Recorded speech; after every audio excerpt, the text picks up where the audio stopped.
Senhor esteja convosco. Ele está no meio de nós. Proclamação do Santo Evangelho de Jesus Cristo segundo Mateus. Glória a vós, Senhor.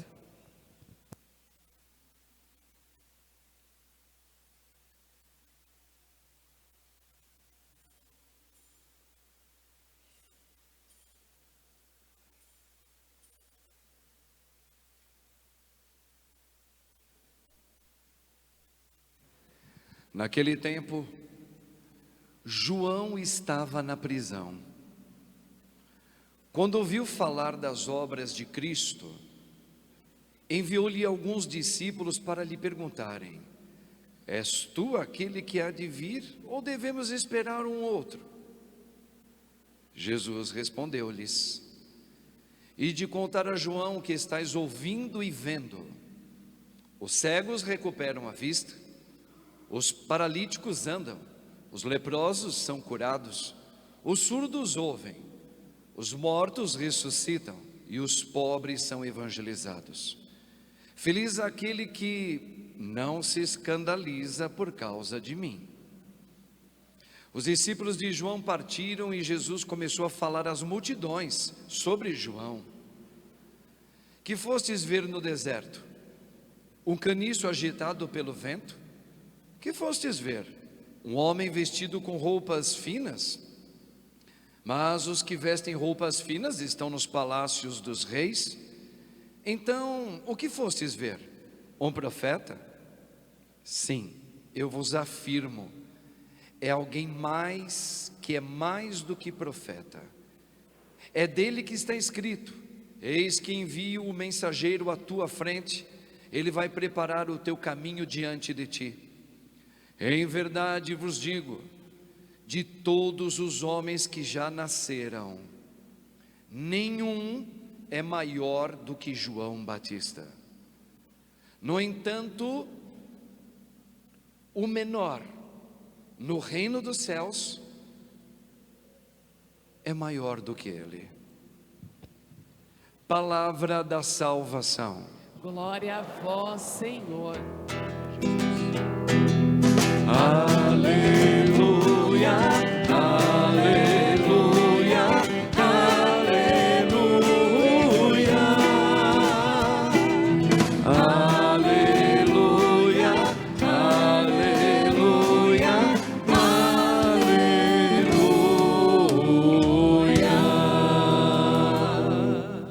Rogai por nós, Santa Mãe de Deus, Para que sejamos dignos das promessas de Cristo. amém. Podemos assentar um pouquinho, irmãos e irmãs? Esse terceiro domingo esplendoroso, nós já refletimos muitas vezes a nossa vida em crise. Depois que a gente se voltou para Deus, ficamos em crises muitas vezes. E olha só o que aconteceu com João Batista. A gente já falou tantas vezes isso, né? Só um parênteses aqui, antigamente nos primeiros séculos da igreja, principalmente na época da Idade Média e também na Europa, num período mais recente, todas as igrejas e basílicas, elas eram construídas assim. O presbitério é essa área aqui que vocês estão vendo, né? Onde o padre está, onde Jesus se faz. E no lado esquerdo, direito de vocês aí, sempre, a maioria das igrejas, e é corretíssimo fazer isso, viu? Eles normalmente mandavam esculpir uma imagem de São João Batista, do meu lado esquerdo e direito de vocês ali, lá no cantinho. Ficava ela bonita, e ela era uma imagem que todos esculpiam João virado para o lado direito, apontando assim, apontando. E do outro lado, nas grandes catedrais, basílicas, por exemplo, lá na Santíssima Trindade, a minha ideia primeira era fazer isso também. No lado direito, esquerdo de vocês, lá no outro canto, estava a Virgem Maria, a Virgem, mãezinha nossa, e ela com as mãozinhas abertas assim, viradinha, olhando para João. E João aponta para o novo que vem, o reino que chegou, o Cordeiro. Ele aponta, ele é a passagem, lembra? Ponte, passagem do antigo ao novo, de uma velha maneira de pensar a um novo nascimento. É lindo. As igrejas eram esculpidas já com uma teologia nelas, coisa mais linda. Eu não me lembro o motivo qual foi que não deu para a gente fazer essa. Aí eu acabei colocando, que também é válido, né? Coloquei São José e a Virgem Maria, tá? Mas só para a gente entender a representatividade deste homem, esse personagem bíblico, e esse elogio que Deus faz a ele. Gente, não existe um elogio maior dado a uma criatura humana. Aí você poderia dizer, mas e a Virgem Maria? Né? Porque olha que Jesus fala, que não existe, vou usar o termo exatamente como ele falou. Ele vai dizer assim: em verdade eu vos digo, olha, palavra de ordem, de todos os homens que já nasceram, nenhum é maior do que João Batista. Quer dizer, de nenhum ventre materno, nenhum é maior. Que elogio é esse? Veja, aqui a gente precisa tomar um cuidado, porque aqui o Senhor Jesus, o Senhor vai revelando aos poucos. Os apóstolos ainda não estavam ainda catequizados, os apóstolos, certo? Por exemplo, qual foi a primeira carta escrita no Novo Testamento? Foi São Paulo, 51 anos depois da ressurreição de Jesus, que ele escreveu a carta aos Tessalonicenses. Então Deus foi revelando-se aos poucos, a ponto nas cartas do Novo Testamento falar da Virgem Mãe Maria. Mas até então, o que nos importa ali é que Jesus está fazendo uma explicação teológica. Por exemplo, não existe homem nenhum nascido de um ventre materno, de uma mulher, maior do que João Batista. Veja, para vocês verem o tamanho do que significa São João Batista, gente. Lembra que ele preparou o caminho? Tem a música linda, né? Preparai o caminho. Ele aponta realmente, eis o Cordeiro de Deus, todo mundo viu. Ele foi o primeiro a anunciar, é ele chegou. Depois ele ainda teve a graça, olha isso, de batizar o autor da vida. Veja, João batiza o próprio Deus. Claro que aquele batismo não é ainda o batismo que nós recebemos, mas ele batizava como se fosse ali as cinzas que é colocado na cabeça em preparação para uma Páscoa que virá. E ele batizou o autor da criação inteira. Preste atenção o que significa João. Veja, depois de tudo isso, ele que desde que a Nossa Senhora aparece na casa de Isabel, ele pula no ventre da mãezinha dele, ao se aproximar o ventre da mãe com Jesus, que é Deus. Veja, este homem entra em crise de fé. E aqui isso é para chegar em mim e chegar em você. Porque veja, se João Batista, esse aqui, que Jesus fez o maior elogio, entrou em crise de fé, e ele entrou. Aonde ele estava aqui nesse evangelho de hoje? Ele estava preso. Herodes mandou prender, convencido pela namoradeca dele. Lembra que Herodes tinha um caso, né, um caso irregular, em pecado mortal, sendo ele judeu, porque ele estava tendo um caso com a esposa do irmão de sangue dele. E ele, João, que até então Herodes admirava, é como se vocês admiram algum padre, algum bispo, que vocês falam, pô, eu gosto demais desse padre. Herodes também, até que não mexeu com de um dos vícios dele, né? Quando mexeu com um dos vícios dele, a mulher se aproveitou, odiava tudo aquilo que vem de Deus, convenceu o namoreco dela, e ele, apesar de toda a admiração que ele tinha por João Batista, mandou prender e já ia matá-lo. João começou a perceber, porque João tinha dito uma coisa que isso está muito na gente. Além de João ter feito tudo o que ele fez, ele disse: ele virá com o machado na mão, e quando ele aparecer, ele vai lançar o machado na raiz do mal, e o mal será extirpado da face da terra e do mundo inteiro. João começou a entrar em crise porque primeiro que ele viu que ele estava preso. Ele já tinha anunciado Jesus, ele já tinha dito: Deus chegou, ele já está aqui. Então ele falou: agora eu estou preso? Mas isso ainda era café pequeno.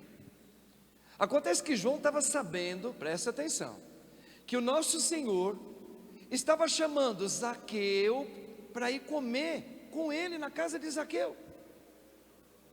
Ele sentava com os corruptos, cobradores de impostos, as prostitutas, que era uma das coisas mais terríveis. Ele estava convertendo muitas, e elas vinham caminhando atrás dele. Veja, ele percebeu que os romanos ainda estavam imperando com uma política cruel sobre os judeus, mas ele já tinha anunciado Jesus como Deus que vinha com o machado na mão. É como nós, igualzinho a nós. Meu Deus, quando Deus vier no seu poder, não haverá mais câncer. O câncer continua. Não haverá mais guerras, 2 só em 2025, fora a guerra interna do nosso país Brasil, fora criancinhas com câncer, abusos afetivos sexuais, suicídios, abortos, que galopam mundo afora. E a gente fala: mas espera aí, Deus não veio, padre? Veio. O reino não está no nosso meio? Está. Cadê esse machado que não extermina esse mal? Olha, a minha família tem gente doente. Olha a Déborazinha lá, Brito, que com 47 anos morre de repente e deixou o marido com 4 filhos. Olha, não sei quem que está não sei o que passando por esse crivo. Cadê Deus? E nós que pedimos tanto a Deus para nos livrar, muitas vezes Ele não livra. Veja, essa crise que nós temos, João teve. Aí vocês estão vendo esse episódio todinho aqui, ó. Os discípulos de João vão até lá, a pedido de João, para perguntar, olha só, olha onde João chega, se realmente tu és aquele que nós deveríamos esperar e aquele que eu anunciei.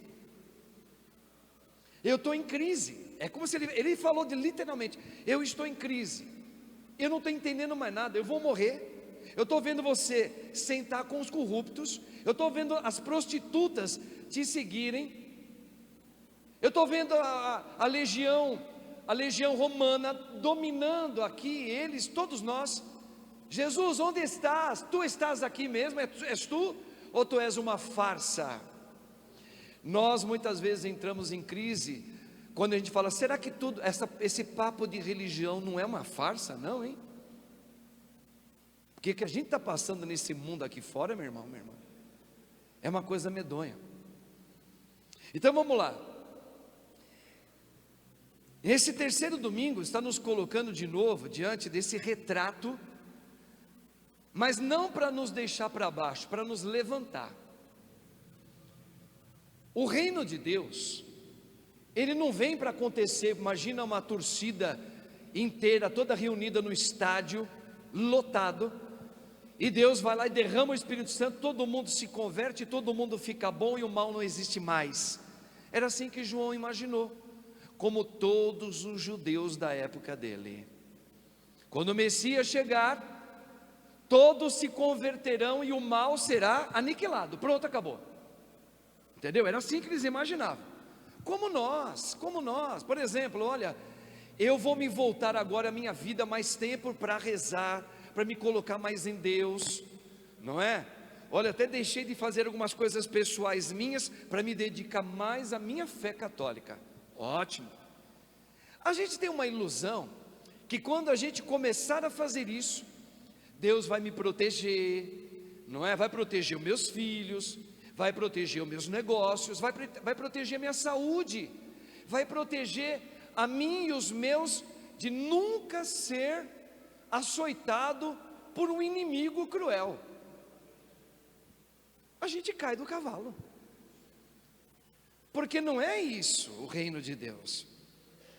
É o contrário, irmãos, é o contrário daquilo que o mundo sempre pensou, e o que eu penso e você também. João depois entendeu que o reino de Deus é algo, atenção aqui, pessoal. Aqui que é pessoal? É uma conversão pessoal, começa dentro de mim. E quando isso acontecer, o encontro é tão forte dessa vida do reino, ou a vida eterna em mim, que eu automaticamente, atenção, quem está perto de mim, quem é que está perto de você? Os que convivem com você no dia a dia, são tomados por um susto e por um testemunho nunca visto, a ponto de aquele que levou um susto falar: eu também quero conhecer e viver o que você está vivendo, esse Jesus. Então, primeiro começa comigo, eu sou tomado pessoalmente por uma nova conduta, e essa conduta independe, aqui tem que ter esse recorte, como catequese para todas as idades, aqui esse recorte é importante. A vida eterna é diferente da vida humana. Vida eterna é a vida divina, é a vida do Espírito. Vida humana é a vida de qualquer ser humano sem religião ou com religião. Vida humana é aquilo que depende dos sentimentos humanos. Por exemplo, tem vida felina. O gatinho, a oncinha, o tigrezinho, o leão, felinos. É vida felina, é próprio dele, instinto. Basta ver o que aconteceu com aquela leoa lá, quando viu o cara entrando no habitat dela. Ela não quis nem comer ele, ela foi se proteger e matou o cara. Vida felina. E a vida humana? Tem a vida vegetal, samambaia, né? Tem ali árvore, cerejeira, tem tudo. E a vida humana? Deus, quando fez a vida humana, Ele fez a vida humana com a vida eterna. Aqui tem a outra coisa. Façamos o homem, aqui, onde entra a vida eterna na vida criada por Deus? Façamos o homem à nossa imagem e semelhança. Pronto, a vida eterna, a vida do Cristo, daquele que é ungido, é o sentimento de Deus. Quando Deus cria o ser humano, homem e mulher, só tem essas duas sexualidades, tá? Homem e mulher. Ele, quando criou o ser humano, Ele deu um sentimento para que todos os seres humanos da face da terra tivessem um único sentimento, qual? De vida eterna. O mal, quando entrou no coração do homem, apequenou o homem, como se fosse um instinto humano. O homem ficou rebaixado. Ele age pelos seus sentimentos próprios. Cada um tem sentimento aqui. Eu tenho, você tem, a senhora tem. Isso é um rebaixamento. Não sei se você sabe, quando você fala rebaixamento, apequenou, o homem fica apequenado. Porque Deus não criou o homem para ser apenas seres humanos. Deus criou o ser humano para ter a vida eterna. A vida eterna não é um lugar, primeiramente, não é o céu. É também, mas primeiramente não é o céu. É ter a vida de Cristo, a vida de Deus. E você recebeu no seu batismo. No seu batismo. Eu recebi. Então veja só. A vida eterna, ela não tem muita amizade com os meus sentimentos. E olha que eu sou uma pessoa boa, hein? Eu sou capaz de amar muitas pessoas, eu sou bonzinho, eu sou educado, eu sou generoso em alguns momentos da minha vida, tá certo? Eu sou capaz de visitar alguém que está doente. Mas isso não tem nada a ver com vida eterna. Isso é uma pessoa boa. E pessoa boa não precisa ter religião para ser bom. Nós já falamos disso trocentas vezes. Não é verdade, irmãos? Jesus veio para nos devolver o que foi tirado da gente. O quê? A vida eterna. A capacidade de eu viver sem o sentimento humano. Por isso que daí vem a palavra desapegai-vos. A gente precisa desapegar do quê? Daquilo que é próprio de sentimento humano. Se eu não tivesse os meus sentimentos humanos vivendo em mim o tempo todo, eu não precisava me desapegar de nada, porque eu já sou totalmente desapegado. Agora, por que eu me apego em filho, me apego em mim, no meu corpo, na minha beleza, eu me apego no sexo, eu me apego no meu cachorro, eu me apego na minha casa, eu me apego no meu trabalho, eu me apego na namorada, eu me apego no namorado? Por que a gente se apega? Porque a gente vive de sentimentos. Entenda isso aqui é um beabá que tem que ser muito bem entendido. No dia que eu começar a trabalhar para que eu não viva mais com os meus sentimentos, eu começo a ficar vazio deles, e aí a vida eterna que eu recebi, ela começa a acontecer em mim. Então veja, a vida eterna não é quando você não tem mais problemas. Não, você continua tendo. Só que agora, como que eu ajo diante da cruz de um filho drogado? Se eu usar os meus sentimentos, mesmo com o batismo, eu endoideço. Eu fico com depressão, preciso de psicólogo, porque eu entro em crise, porque é horroroso ter um filho drogado, ou uma filha. É horroroso mesmo. Se a gente for analisar dentro de um quadro normal humano, quem sofre com problemas de drogas em casa, prepara-te, porque a família inteira vai viver uma escuridão durante muito tempo, e acaba com a saúde de qualquer um. Acaba. Agora, se eu usar os meus sentimentos, eu enlouqueço.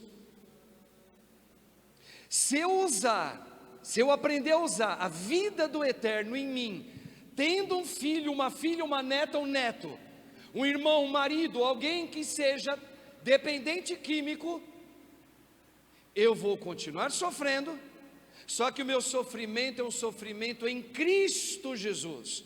Eu me mantenho em pé, eu tenho a clarividade de saber ter como lidar com aquilo. Eu vou amar aquela pessoa em qualquer circunstância, e vou ver a vitória de Deus, mesmo que os meus olhos não vejam a conversão dela. Isso é a vida eterna. Então não é que tira os problemas da sua vida, não, eles vão vir, basta viver aqui. Você vai ver doença, vai ver droga, vai ver câncer, vai ter impasse, vai ter traição, colega vai trair você, vai ter processo contra você, vai ter tudo. Agora, isso daí, se você usar os seus sentimentos, isso te escandalizará. Volta em João Batista. Pô, eu voltei para Deus, agora as coisas parecem ficar piores para mim. Depois que eu voltei para Deus, eu não paro de ficar no médico, minha gente. A minha saúde está cada vez mais frágil. Não é que parece? Não é que parece. É porque, entenda bem, não entre na fé pelos teus sentimentos, entre em Jesus com o Espírito dele. A grande perrenha nossa é que a gente vai buscar a religião católica, cheio de nossos sentimentos, com uma expectativa que Deus realize o que eu imaginei. Isso é doidura, é onde mata a fé de todos nós aqui. Não, meus irmãos, é o contrário. O Senhor não prometeu, e aí foi o que entrou em crise, João. O machado na mão, no mal contra a raiz, começa dentro dos meus sentimentos. É para que eu não use estes sentimentos meus em nada, nem em relação à família, nem em relação a filho, nem em relação a marido, nem esposa, nem trabalho, nem convivência no trabalho. O machado tem que ser colocado dentro de mim. Entenda isso. João anunciava esta palavra, mas ele não tinha ainda o discernimento. Depois ele teve. Por isso que Jesus falou assim: fala para João Batista não se escandalizar comigo. João não tinha entendido. Você entendeu? Eu acho que não também. A gente também não entendeu isso, gente. Vamos falar a verdade. A gente esperava que quando eu rezasse, indo lá na casa da mãe Maria, lá em Aparecida, fazendo uma promessa, para que acontecesse um mar que se abrisse na minha vida, porque muitas vezes isso aconteceu, coincidiu de eu pedir a Deus e Deus me abriu uma porta. Então eu vou lá com a esperança de pedir a Nossa Senhora que eu adquira, eu alcance uma graça naquela área da minha vida, ponto. Agora, se eu não entrar com juízo fora do meu sentimento, eu corro um risco muito grande de perder a minha fé católica, porque eu não vou acreditar mais em nada. Eu pedi com tanta fé, fiz uma promessa e não aconteceu. Por quê? Porque você foi com o teu sentimento. Você, em outras palavras, você criou aqui no seu subconsciente uma imagem de um Deus igual de João Batista, que quando ele viria, quando você pediria, ele ia te escutar e ele ia te livrar daquilo. Não é assim. Tira o teu sentimento da frente, tira o seu querer da frente. Senhor, o que queres de mim? Ali começa a oração. O que queres com isto que eu estou passando? Aí você está tirando o teu sentimento de frente, ó, para trás. Meu sentimento está na frente, para trás com ele. Viu? Por quê? O machado agora vai ser colocado e jogado aonde? Na raiz dos meus afetos. Não esqueça disso. Por isso que muita gente já deixou até a fé católica. Não entendeu, tadinhos, eles não entenderam. É merecedor de misericórdia, não raiva, porque eles foram embora. Eles não entenderam. Outros estão meio pelegando. Eu não sei se eu vou continuar essa fé católica. Toda vez que eu peço, eu tenho cada decepção. Não, primeiro que você não entendeu. Então, irmãos, aqui está a ponte que nos liga à verdade. Falei de ponte, né? Jesus, ele vai dizer: o menor no reino é maior do que João Batista. O que significa o menor no reino? É este que já começa a deixar os seus sentimentos serem enfraquecidos dentro de você, dia a dia, dia a dia, dia a dia. E como é que vai enfraquecendo os seus sentimentos? Aqui eu quero entrar numa outra área para você entender bem isso.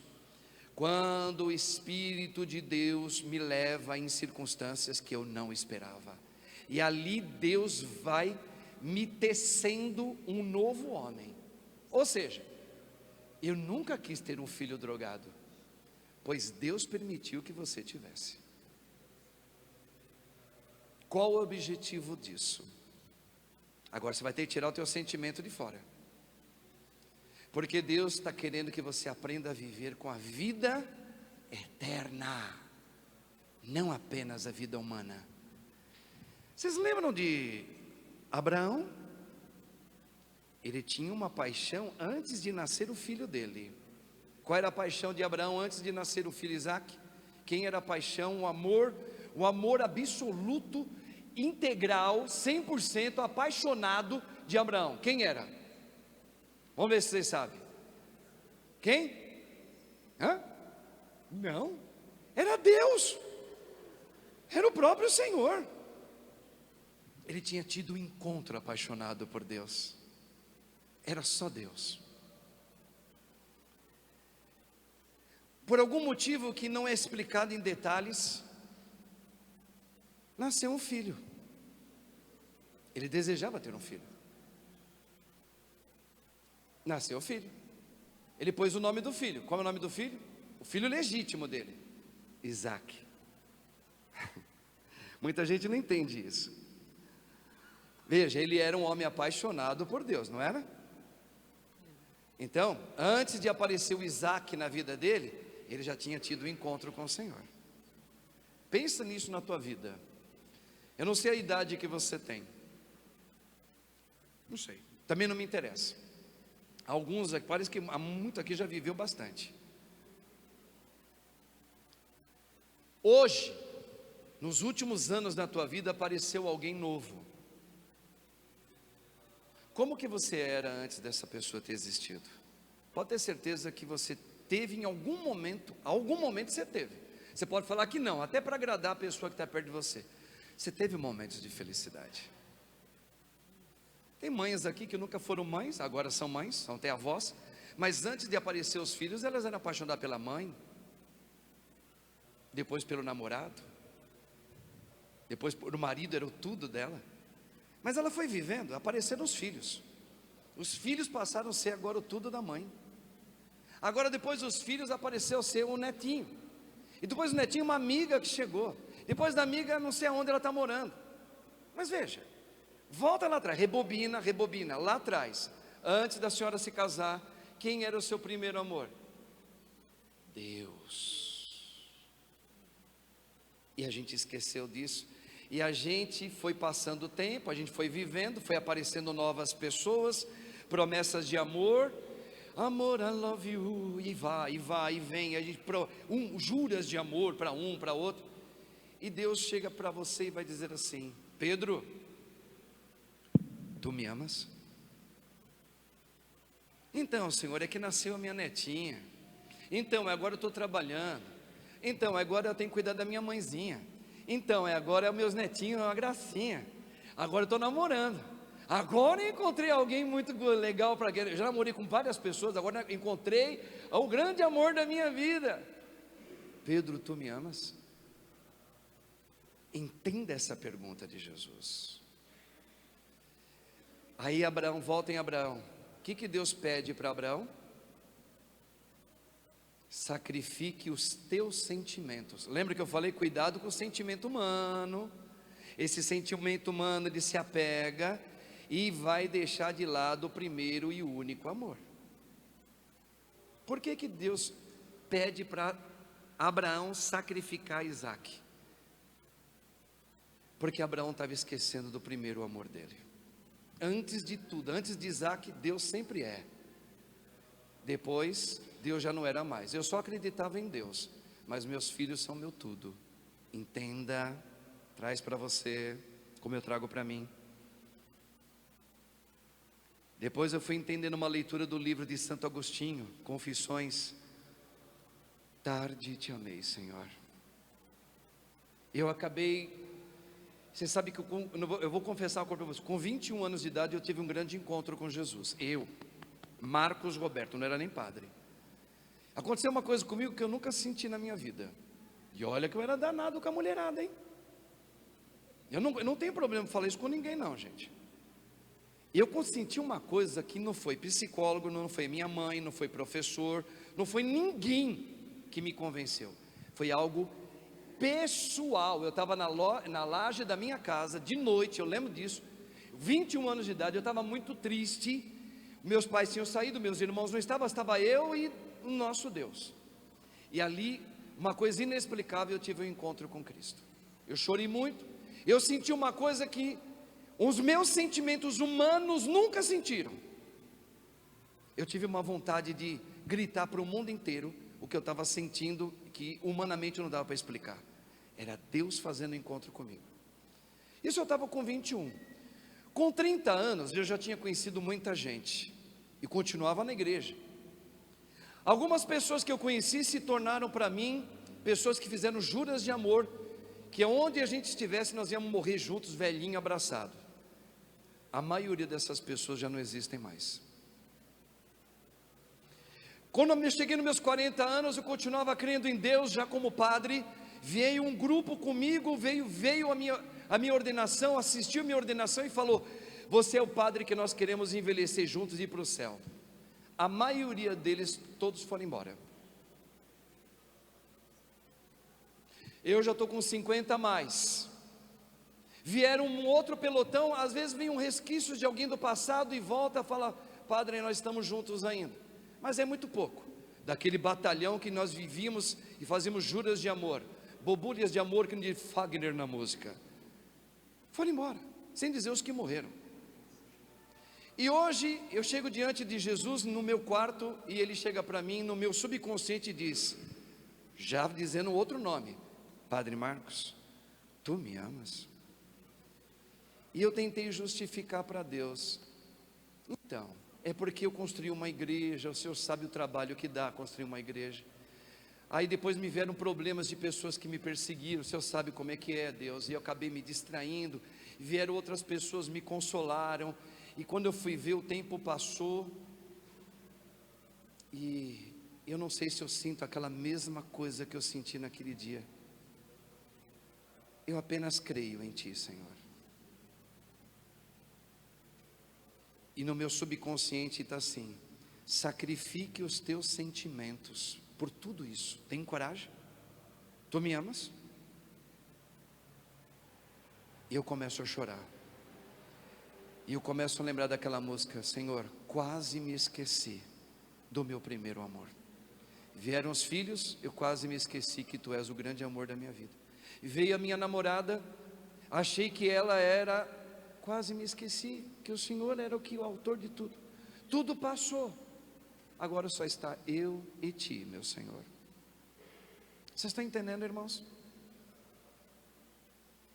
Então o que o Senhor está dizendo aqui para nós é o seguinte: eu lhe darei a vida do eterno, e com a vida do eterno venha o que vier, perdas, mortes, cruzes.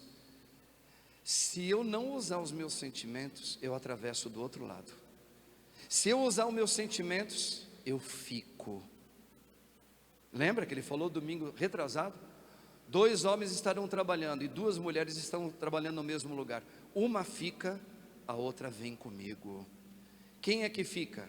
Quem continua dizendo Jesus, Jesus, mas usa os seus sentimentos, fica. Eu não te chamei para ser apenas humano, eu te chamei para ter a vida eterna. Está entendendo, irmãos? A senhora está entendendo?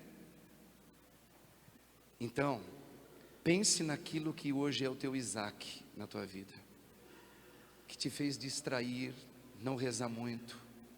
Não tenho tempo para rezar, eu quero ficar com esse Isaac. Eu tive um período na minha vida que era pornografia, quando era jovem. Eu rezava, mas eu ficava mais tempo em pornografia do que rezando. Depois eu ficava mais namorando, muito mais namorando, paquerava aqui, paquerava lá, paquerava. Eu não tinha tempo para rezar. Quase me esqueci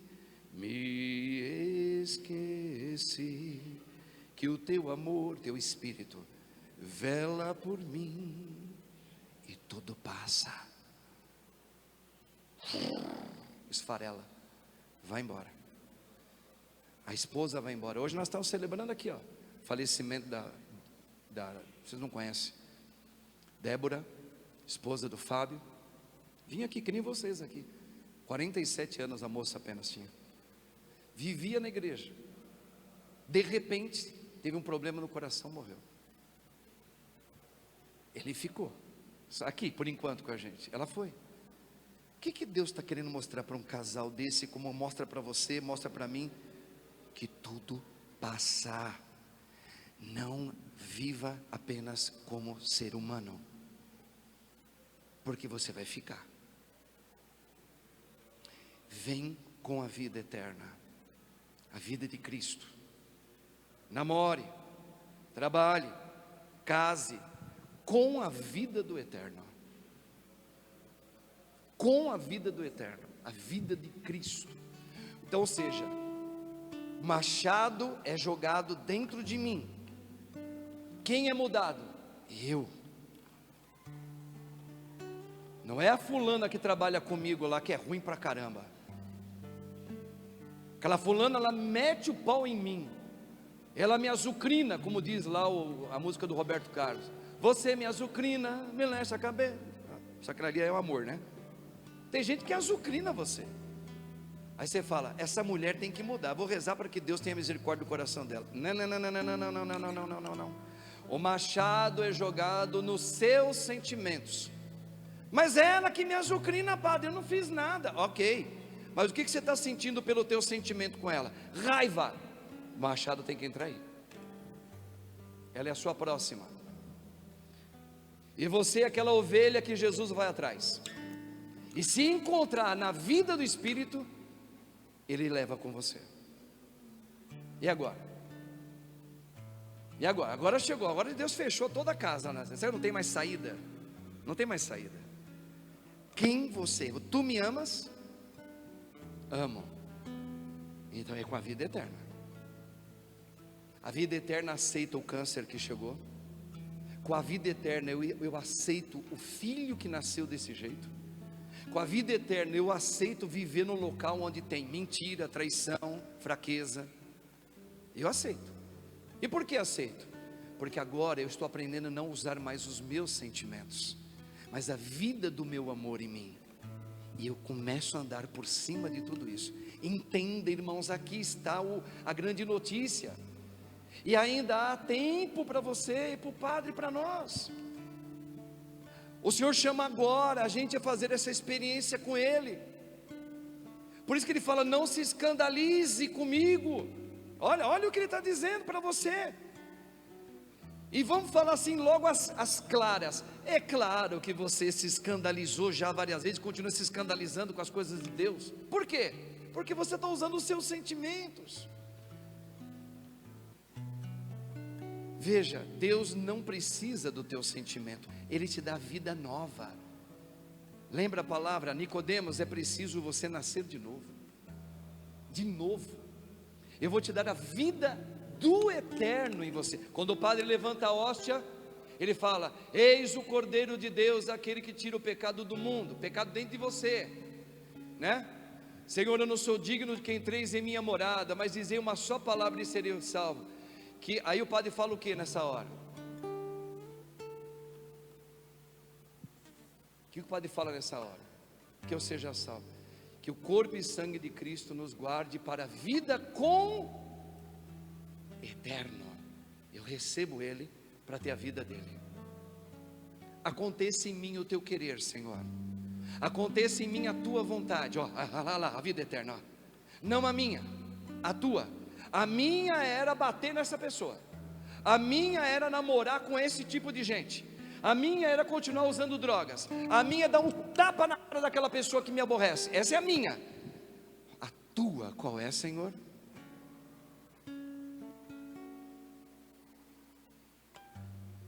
Eu falo para vocês que eu entro em crise, meu povo, vocês não acreditam. Eu, Padre, entro em crise. Eu quero nascer de novo, Senhor. Então Ele vai te colocar na prova. Que alguém levantar a mão aqui, a mão na fé. Eu quero nascer de novo. Quer? Quero.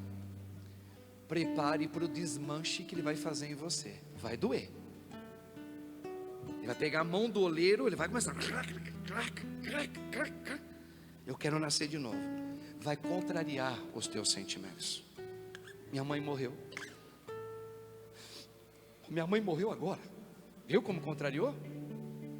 E é como se ele te dissesse assim: vai, ok, acredite na ressurreição. Vida no Espírito agora. Vai, não o seu sentimento. Levanta a cabeça, vai. Vem, eu estou com você. Não tenhas medo. Levanta a cabeça mesmo sem a tua mãe. Pô, agora o meu filho agora começou a ter esse negócio aqui, ó. O meu filho está andando. Tira o seu sentimento do lado. Levanta a cabeça, vem. Você vai levantar com o filho assim mesmo. Eu vou te dar a minha vida para você olhar para o teu filho agora com amor. Com amor. O amor que ama sem significar mais nada. Vamos lá. Me faz de novo, Senhor. Eu quero nascer de novo. Prepara, porque Ele vai te espremer. Ele vai permitir que você perca o emprego. Ele vai permitir que você seja enganada. Ele vai te permitir que você seja, sei lá, vai acontecer muita coisa. Para quê? O Espírito te levará para queimar. Vai queimar o velho homem em você. Daí você vai entender o que é provação. Deus te põe na prova para que a vida do eterno coloque você em pé, como a Virgem Maria ficou em pé. a Virgem Maria viu o filho dela ser morto na frente dela, e ela ficou em pé. Por quê? Porque ela estava cheia da vida do eterno. Porque se ela tivesse cheia do sentimento dela, ela estava revoltada, ela teria mandado tudo para não sei aonde, religião, Deus, tudo isso é mentira. Mas ela ficou em pé. Quem fez essa mulher ficar em pé? A vida do eterno. Se ela usasse o sentimento humano dela, tanto é que é verdade, ela não tinha nem mais o sentimento humano dela, porque o anjo disse: ó, cheia da graça. Ah, então ela é Maria. Não, mas o Senhor deu esse Espírito mesmo no dia do teu batismo. Venha o que vier. Esse lugar aqui é o lugar da prova, meu irmão, minha irmã. Louvar a Deus quando tudo está bem, não é louvar a Deus, é louvar os teus sentimentos. Eu quero louvar a Deus. Por que quer louvar a Deus, meu irmão? Eu quero louvar a Deus porque uma cirurgia foi muito bem sucedida. Ok, louve a Deus. E se ela não for? E se essa cirurgia não for bem sucedida? Presta atenção aqui, meu irmão. E se não for? Você só vai louvar a Deus se ela não for bem sucedida, se você lutar para que os teus sentimentos não fiquem aí dentro, senão você se revolta. Seja feita a tua vontade, Senhor.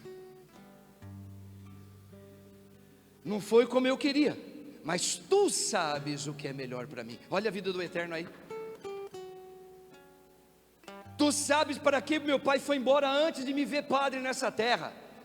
Tu sabes porque alguém vive assim perto de mim, com esse espírito medonho, difícil de conviver. Tu sabes para quê? E não é por falta de oração não, porque se fosse pelo tempo de oração, todo mundo já estava santinho. É porque Deus está querendo me dar a vida eterna dele, para eu poder olhar para essa mesma pessoa que me azucrina com o olhar dele de misericórdia. Ó Jerusalém, se tu soubesses quem te visita hoje,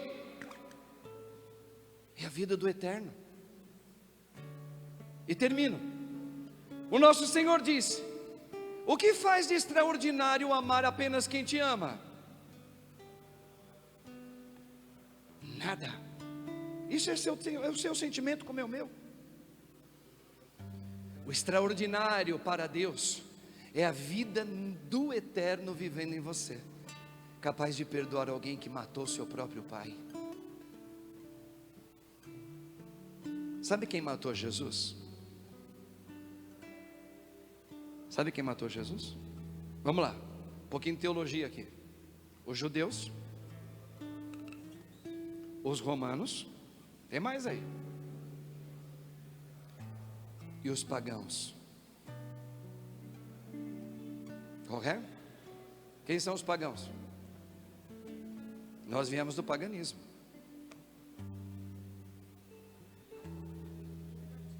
Certo? Olha, os pagãos.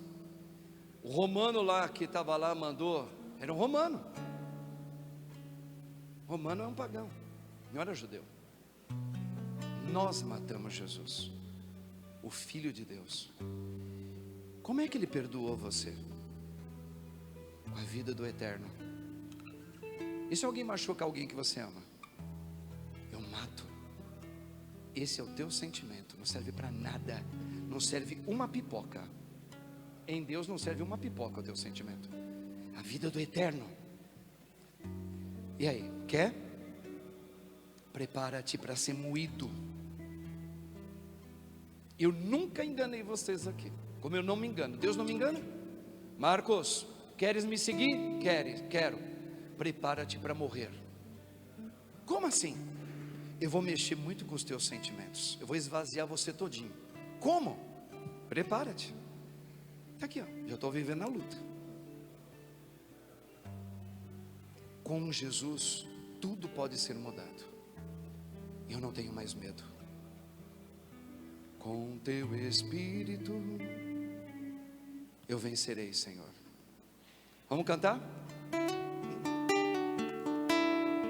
Deus é capaz de transformar tua vida.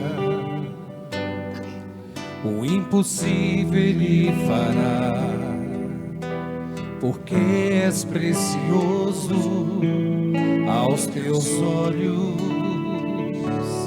E se tiveres a coragem e a loucura de acreditar, então irás provar que Ele pode muito mais. Deus é capaz de trocar reinos por ti. reinos por ti. E olha que eu matei o filho dele. Abre mares para que possas atravessar. E se preciso fosse, daria novamente a vida por ti. Olha o Espírito Santo aí, ó. Deus só não é capaz de deixar de te amar. A morte de alguém inesperado no nosso dia é um sinal de Deus para te lembrar, para lembrar você que vigie e busque o seu verdadeiro sentido, o seu verdadeiro amor. Ele nos deu a graça da ressurreição para nos encontrar todos um dia. É o dia do Senhor. Por isso Ele mesmo ressuscitou para provar para você e para mim: não tenhas medo daqueles que foram, e nem de você no dia que eu te chamar, porque eu mesmo darei a grande graça da ressurreição. Mas enquanto estiveres aqui, haverá enterros, haverá ciclone que vai cair em cima do carro, vai esmagar algumas pessoas, haverá tsunami, haverá pandemia, muitos morrerão perto de você, você vai enterrar muitos, alguns vão enterrar você amanhã. Não tenhas medo. Para que tudo isso, Senhor? Para lembrar a você que tudo passa, e você está vivendo com os teus sentimentos, e por isso você se zanga diante do apego que se foi. Deus não é mau, irmãos. Nós que fomos caídos numa armadilha de acorrentamento de apego. A perda que você teve recentemente é um sinal que Deus está só te lembrando: a ressurreição existe. Não se aveste diante disso. Não tenhas medo daquele que pode tirar o teu corpo, ou o corpo daquele que te ama, que você ama. Mas tenha medo de perder a vida eterna. Tenha medo de nunca ter tido uma amizade com Deus, porque ficarás aqui. Veja, irmãos, esse é o sinal que Deus está colocando. Amigos teus estão falecendo, é para falar para você: você ainda é muito cheio de sentimentos. Peça que Deus agora venha ao seu encontro. Claro, peça: Senhor, se possível, livra a minha família de acidentes, livra a minha casa de acontecimentos tenebrosos, mas acima de tudo, dai-me o teu Espírito nesta hora, para que quando chegar o inesperado, quando chegar a prova na minha casa, eu me mantenha em pé. Eu não sei o que vai acontecer comigo até hoje à noite, nem com aqueles que comigo convivem. Eu não sei se eu vou passar 2026, eu não sei se eu vou ver a Copa do Mundo, eu não sei de nada. Tu sabes. Reze, meu irmão, minha irmã, para que hoje você tenha essa têmpera de Deus, a ponto de você falar dentro do seu subconsciente: se tu estiveres comigo, Senhor, nada temerei, nada. Chorarei, atenção aqui, chorarei o luto de quem eu amo. Ok, perfeito para quem é vivido nessa terra. Mas chore colado com a graça de Deus. Que no terceiro dia, como diz o Eclesiástico, você volte para a vida com Cristo. Viva o teu luto 3 dias. No quarto dia, você troque a tua roupa, tira a roupa de luto e volta a colocar a roupa que Deus te chamou, da vida eterna. Tem gente que fica com depressão anos a fio porque morreu alguém que ama. Isso não é entendido, mas não é aceito por Deus. Não é aceito por Deus, porque isso só está judiando você e não dá testemunho nenhum do reino de Deus. É como se a vida fosse viver aqui.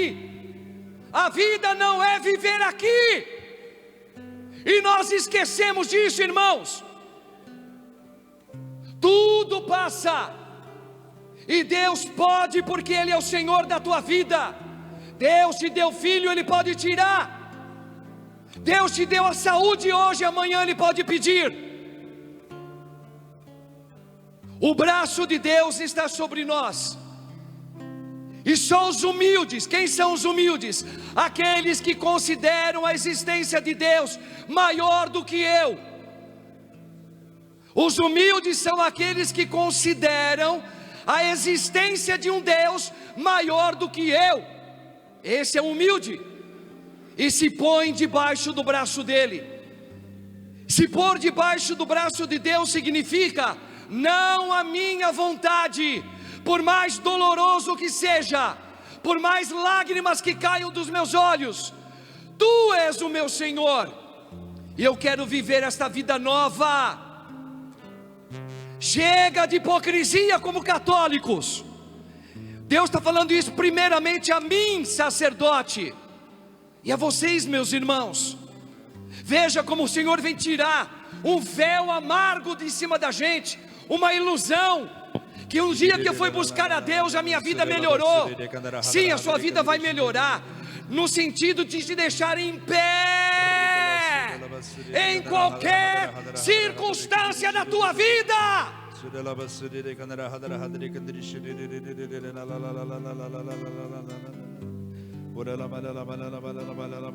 Isso é deixar em pé.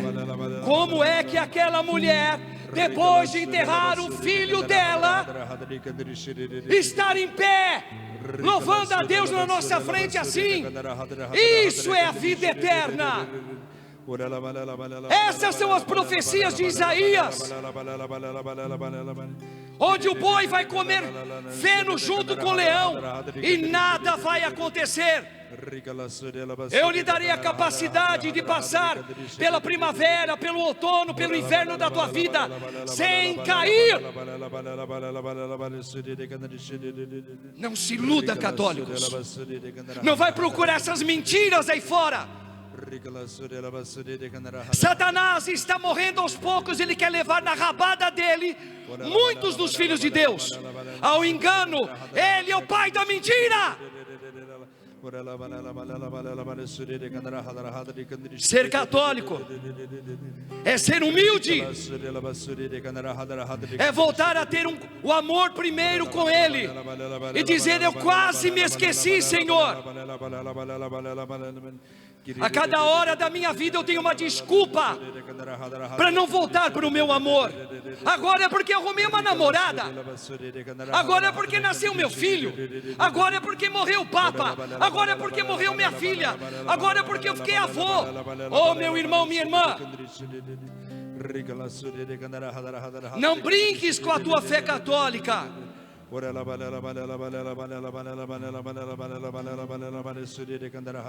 Peça a Deus hoje nessa Santa Eucaristia: piedade, Senhor, piedade de mim. Eu quase me esqueci. O Senhor hoje pergunta: tu me amas? Eu não sei. Eu estou tão apegado aqui às coisas do mundo, Senhor. Eu não sei mais. Sabe aquela coisa vibrante que eu tinha por Ti, meu Deus? Eu não consigo. Eu não consigo me entregar mais. Meu coração está agitado. Eu tenho medo.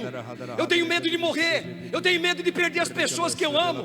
Eu tenho medo que me aconteça alguma coisa. Eu tenho medo. Olha onde você chegou.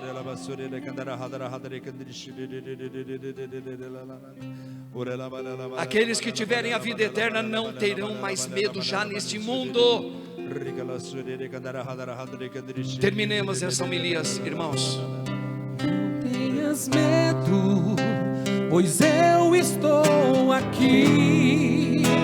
É o teu Senhor que diz: quero guiar os passos teus. Vem, entrega-te então, farei morada em teu coração. É aí que entra a vida eterna, ó. E quando anoitecer, Esse momento chato da tua vida, cansado eu te encontrar, olha lá, no silêncio teu, eu irei te consolar. olha isso, ó. Nos braços meus, No fim de tudo a gente só chega nisso, ó. descansará. Vem, Espírito Santo. Forças te darei, sempre forças te darei. Não tenhas medo, vai, não tenhas medo, Pois eu estou aqui, é o teu Senhor quem diz: quero guiar os passos teus. Vem, entrega-te então, farei morada no teu coração. E quando anoitecer, cansado eu encontrar, no silêncio teu, eu irei te consolar. Nos braços meus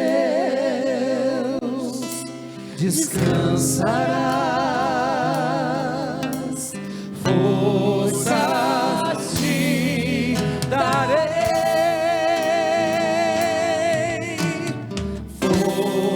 forças te